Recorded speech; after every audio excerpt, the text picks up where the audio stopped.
Welcome to Comic Power. I am your host, Comic Killer 72.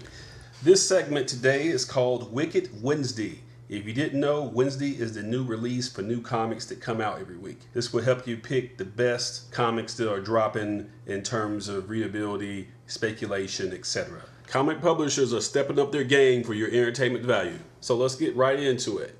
First up the bat is Batman and the Ninja Turtles #3 going to a second printing. To say that this miniseries has been a hit is an understatement. It's been a runaway success for Batman and for the Ninja Turtles coming together as one property. Every single release has had a price increase and went to a second printing and in some cases a third printing. One thing remains true in comics, and that is that a badass cover can sell a comic book. In this case, it's Green Arrows and Deathstroke. It looks awesome. And just like with the infomercials, wait, there's more. DC is also giving us this Green Arrow #50 Batman vs. Superman variant. Like I said before, they're going to exploit this to the hilt about the Batman Superman movie. So all their titles are going to have some type of Batman vs. Superman variant, which will depict the action shot that happened in the movie. I have a correction to report. Superman 50 did not come out on March 9th. It comes out today on March 16th. The John Romita variant is just stunning to look at. That's the one that you want.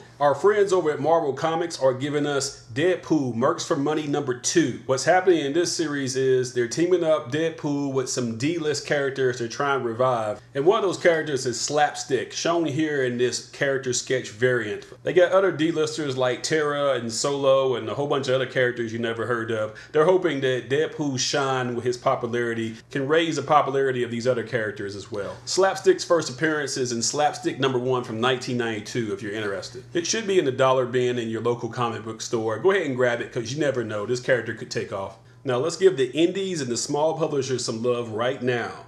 IDW gives us Transformers #1 Deviations. This is basically a what if story, and the whole premise is what if Optimus Prime had never died? And that's a gorgeous cover. Now let's check on what Image Comics is giving us. They got Monstress #4. This comic came out of nowhere and was a big hit for Image Comics. It is stunning visually. The story is amazing. It looks like some D&D mixed with some manga, mixed with some anime. I may do a whole video about this series. I would advise you to pick up Monstress #1 first print. It's going for about $18 to $20 on eBay right now, so it's still affordable. I would advise you to get in early. As an investor, I think this book has nowhere to go but up. It's up to its third print.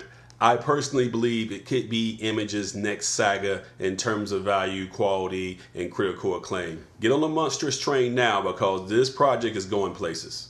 Next up from Image is Low #12. In this series, the sun has expanded, making the surface of the world uninhabitable, so human beings have to go underground to survive. It's an amazing series written by Rick Remender.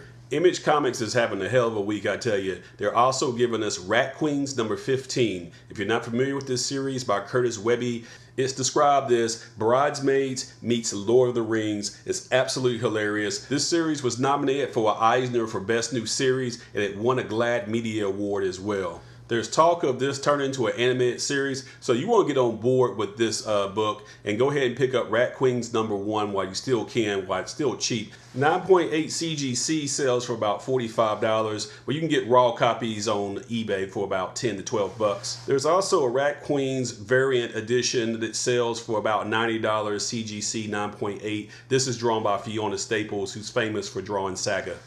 It appears Image is going to take all your money this week because they have another great one called the 13th Artifact #1. This was a Top Cow Talent Hunt winner. Top Cow is a subdivision of Image Comics. It looks like they chose the right winner. This is basically fan fiction come to life. It's a story about a female astronaut who lands on an alien planet and discovers civilization there. It's only supposed to be a one-shot, but let's face it, the cover is gorgeous. They got my $3.99.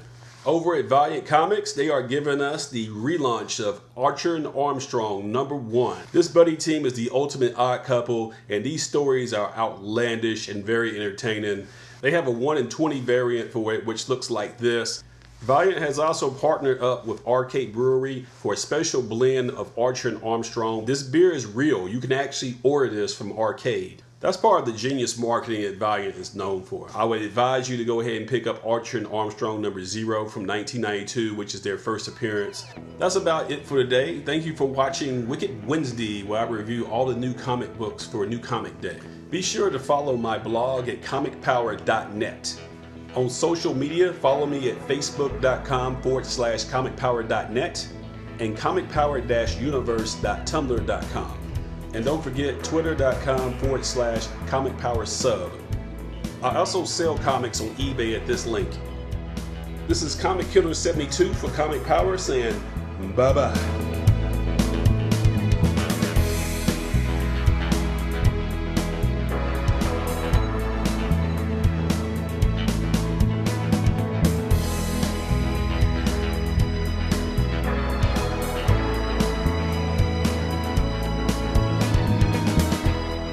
And don't forget to share this video, click on subscribe, give it a thumbs up, and tell everyone you know about this channel to help it grow. Thank you for your support.